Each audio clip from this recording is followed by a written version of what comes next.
have been told throughout my entire life, my nicest features are my eyes.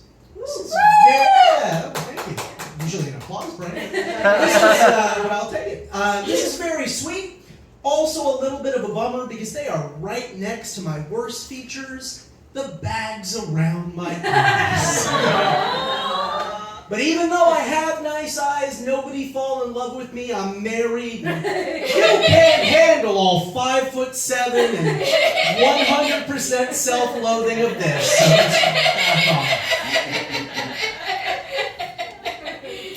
I've gone back recently to my natural hair color, orange. A spray bottle lightning job and a guy in his mid-40s, just two things that should never, ever go together, but yet here I stand, Those things don't belong together. Those things should never be combined. Those things are like Morrissey and nursery rhymes. On second thought, it's a bit of spider went up the sky and rain came down.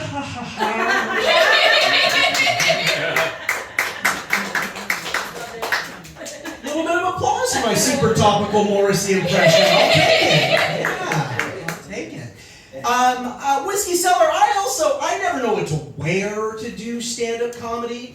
I feel like dressing to do stand-up is like dating in high school.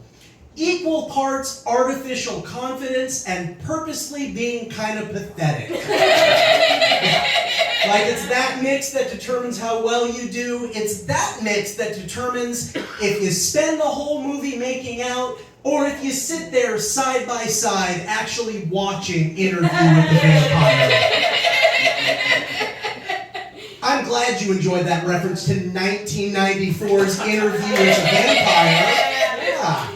If short, middle-aged comedians with orange hair who work far too many movie references into their material are your thing, the next 20 minutes are going to be like the best of your life. As I mentioned, I turned 40 a few years ago. I handled it really, really well. I didn't overreact at all. All I did is I took my wife and two children from Southern California, where we had spent our entire lives, and moved them to New York City. Pretty typical turning 40 kind of stuff, am I right? Yeah. I am actually from Eastern Los Angeles County, not East LA, mind you, not that there's anything wrong with East LA. I'm from the burbs, not the hood, but you knew that the minute you laid eyes on that TV. Yeah. This is 100% true. My hometown, actually the city, when Snoop Dogg decided he wanted to go from being a man of the people to a man in a mansion, he bought a place in my hometown. It used to be like a nice middle-class type of place. It's gotten really bougie. Like Marty McFly's family at the end of Back to the Future, when he gets back from the past and their house is all nice. That's like the most disappointing family in my hometown. Because it's like they live in a single-story house that's only 1,500 square feet, and their new money, those McFlys are gross. It's that kind of vibe? Yeah. I want to acknowledge explicitly that even though a moment ago I referenced Snoop Dogg, I know I'm not gangster. I know that because I just used the word explicitly in a sentence, and I pronounced the R sound at the end of the word gangster.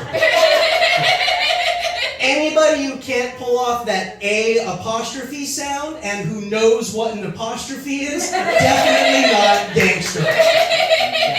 That was 2 grammar jokes in a row. More of that edge we've been talking about all night. Yeah? Yes. So the first 2 years we lived in New York City, we lived on Roosevelt Island. That is a little island in the middle of the East River. Most New Yorkers don't even know that you can live on it. Telling most New Yorkers that you live on Roosevelt Island is like telling somebody that you're from Narnia. Yeah. Telling most New Yorkers that you live on Roosevelt Island turns that person into a long married couple talking to their single friend about their sexual escapades. And then what did the island do to you? It did not. It did not do that to you for 30 minutes straight. It totally did, and then Staten Island showed up and things got weird. And kind of racist. We live in Queens now, so when you tell most New Yorkers you used to live on Roosevelt Island, but now you live in Queens, that makes them go, oh. That was it. That was the entire joke. Yes. We're still friends with a lot of people on the island. We reassure them the neighborhood we live in Queens now, just as boring as if we had stayed on the island. Queens is basically what would happen if Brooklyn was Amish. I don't know if that's more offensive to Amish people or people who live in Queens, but since I live there, I stand by it. But living in and loving New York City, kind of like the most abusive relationship you've ever been in, where you're having the best sex of your life. Am I right? Yeah. Because it's like you love the city, so you buy it some flowers, and the city cuts you with a twitch blade. And it's your fault because you weren't on your toes.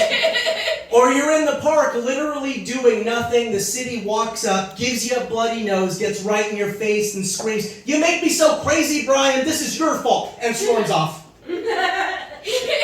Then 45 minutes later, you and the city are post-coital because it was just raw dog o'clock. And the city says, "I bought you a nice watch. And tickets to see your favorite band at Madison Square Garden." Then you show up on Friday to the garden, and the city is late because it's been drinking a lot at work.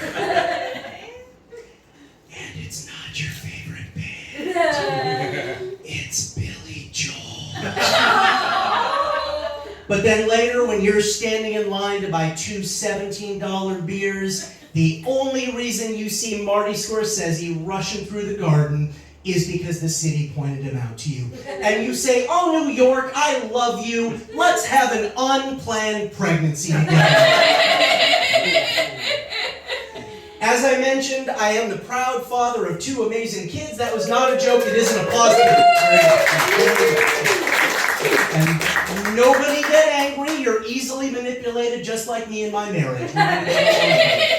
My oldest is my son, 16 years old, amazing young man. He is on the autism spectrum. Oh no, Whiskey Cellar, it's okay. I am a hero, and you're all correct to admire me. Yeah.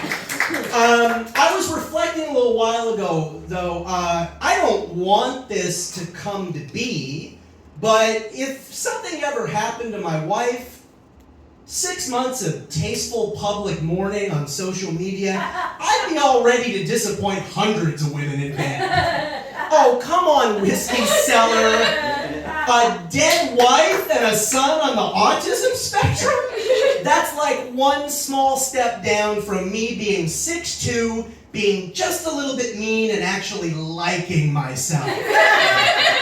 I'd be fighting straight women off with a stick. For the record, she's not even here. I love my wife very much. I don't want anything to ever happen to her. I'm just saying. In the event of her unlikely death, to combat the sorrow I would feel for the rest of my life, I would be a whore for a while. And I would exploit both her death and my son's disability to do so. That's all. That's all I'm saying, Whiskey Cellar. Hey, it's what her ghost would want, all right? Why can't you let her spirit rest? People get worried. That worry comes from a good place. They go, "Does your son know you talk about him on stage?" I record all my sets, like a lot of comedians. He watches them back a lot of the time. He laughs. He loves being part of the show. Also, if you were worried, my family is real. It's not like a Joker or a Fight Club situation, right? Also, if you were worried that I killed the real Bryan Stoops, killed his wife, killed his kids, and bombed their bodies and stole his identity, don't worry, I'm me. Whiskey Cellar, I'm a New York City comedian who works mostly clean. I want you to know that I can be edgy too, damn it. My youngest is my daughter, 14 years old. That means that the next 90 seconds of material brought to you by the letter P for puberty, because ever since she went through it a few years ago, when she makes up her mind she wants to, she really can bum out the entire room. No. 85% of the time, my wife and I turn to each other. We say, how did we get so lucky? We're raising this incredible young woman. It is a privilege to be her father. Aww. The other 15% of the time, we say to each other under our breaths, man, what little bitch? What the fuck is her problem? But 85% of the time, it's a privilege to be her father. I said mostly clean, didn't I? Yeah. When I'm not killing it on stage with my super topical Morrissey impression, I am a high school English teacher in the South Bronx. That was also not a joke, it wasn't a Since I'm an English teacher, when my kids came of age, I started them on a steady diet of the classics. Goonies, Ghostbusters, Back to the Future, the classics! We waited a little bit on the 80s classic, The Never-Ending Story. I was worried, the Whiskey Cellar, you see, about the Artex, the horse, sinks into the swamps of sadness scene. Some of you clearly know what I mean. For those of you staring at me blankly, the adolescent warrior Atreyu is trying to save the world of Fantasia from the impending existential threat of the Nothing. He's got a trusty horse named Artex. In one scene, they get to these swamps where apparently if your thoughts are sad enough, you sink to your death. Whiskey Cellar, I'm a crier. I cry. Whatever emotional reaction I have the first time I see a movie, I'm likely to always have the same reaction. That scene has been making me cry for over 35 years. Anyways, flashback several years ago. We're watching The Never-Ending Story as a family for the very first time. We get to that scene.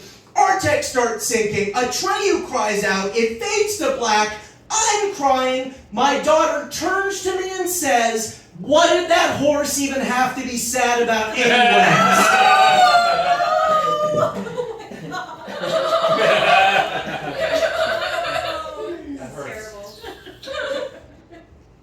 Now, after 35 years, that's actually a damn good point. In the moment, I said, I don't know horse stuff. Getting Atreyu to and from, the impending existential threat of the Nothing. Gee, somebody's not going to be a veterinarian, are they? She might work in a vet's office, cremating the bodies of the animals they put to sleep that day. But I'm sensing a lack of that natural empathy so essential to a vet. Thank you for letting me talk about that family. I appreciate it. I mean, my family. I really appreciate it. Does anybody else these days feel like their phone is a nosy, busybody narc? Or just me? Yeah. All right. I figured out why our phones are so angry. They're actually older than we think they are. 1 human year, hear me out, is equal to 27 years for your phone. Think about it.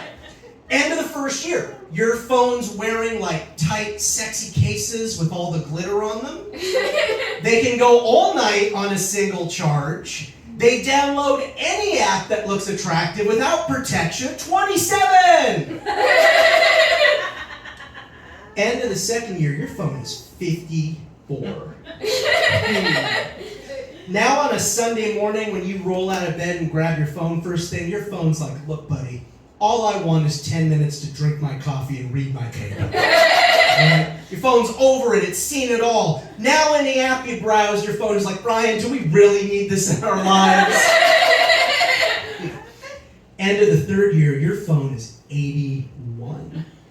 Now that same case is all saggy, all the glitter's falling off of it. The phone's living on borrowed time.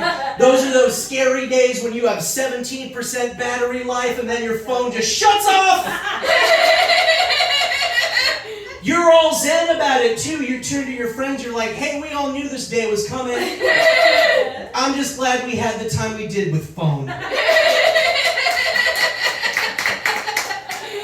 You get home later, you're like, oh, what the heck? You plug it in, nothing happens for 7 minutes. Then your phone mysteriously powers back on. Yeah. That's your phone saying, why won't you let me die?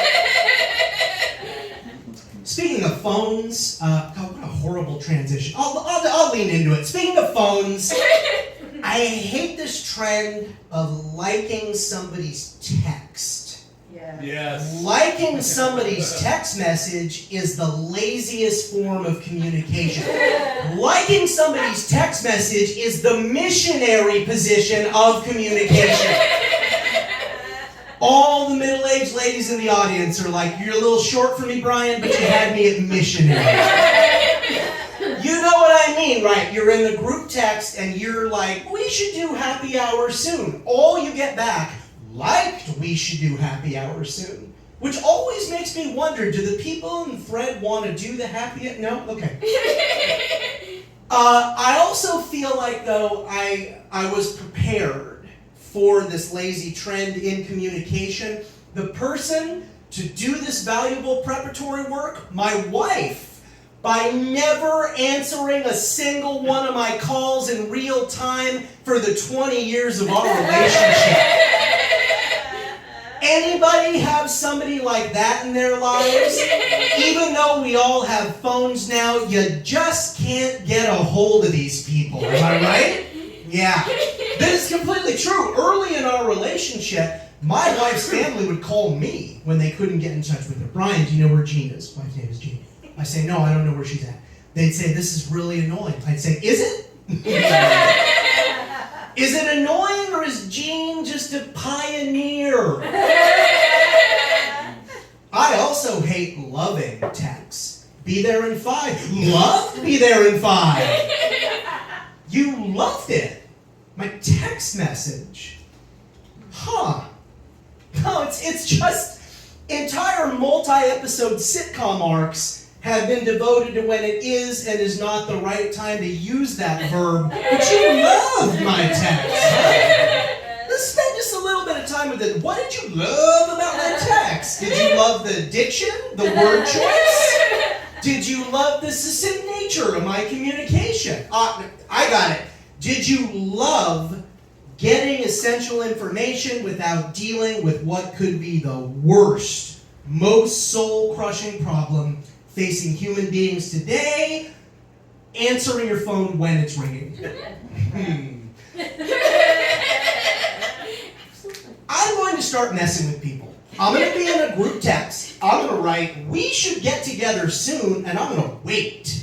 Inevitably, somebody's going to text back, liked we should get together soon. I'm going to jump all over it. I'm going to text back, love like we should get together soon. You only like the idea that we should get together soon. I love the idea that you like the idea that we should get together soon. I'm the bigger person. I win. I win texting. My loving of your liking of the idea that we should get together soon absorbs that liking like the MCP absorbs programs in Tron. Usually that doesn't get that strong a laugh, but either way, I just want to bet that I couldn't work a Tron reference into my set, so everybody wins. Of course, somebody in that same group thread could then text back, adored, loved, like, we should get together soon. In that case, though, the text has too many levels. That person's going to get stuck in texting limbo. Or it's 5 minutes of texting for me and 5 years of texting for them. That wasn't the texting/inception joke that you needed, but the one that you deserve. You know, there's only so many awesome audiences who appreciate a good texting, /Inception, /Tron bit wrapped up inside a Dark Knight reference. So I think I'm going to say goodnight. My name is Bryan Stoops.